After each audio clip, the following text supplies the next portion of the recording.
একটা ছোট গ্রামে নানি আর তার নাতনি থাকত। তাদের ছোট্ট একটা ধান জমি ছিল, সেটাই ছিল তাদের জীবন। নাতনি প্রতিদিন নানির সাথে জমিতে যেত। সে জিজ্ঞেস করত, নানি, আমরা এত কষ্ট করে কাজ করি কেন?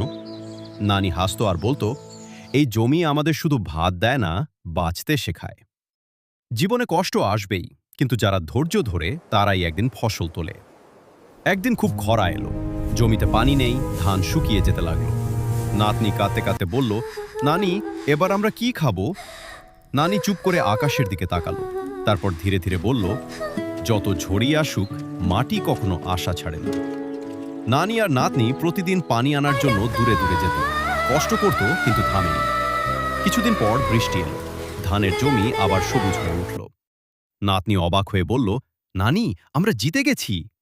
নানি হাসলো আর বলল, না মা, আমরা হারিনি, আমরা শুধু অপেক্ষা করতে শিখেছি। জীবনে কষ্ট আসবেই, কিন্তু যারা ধৈর্য ধরে তারাই একদিন ফসল তোলে।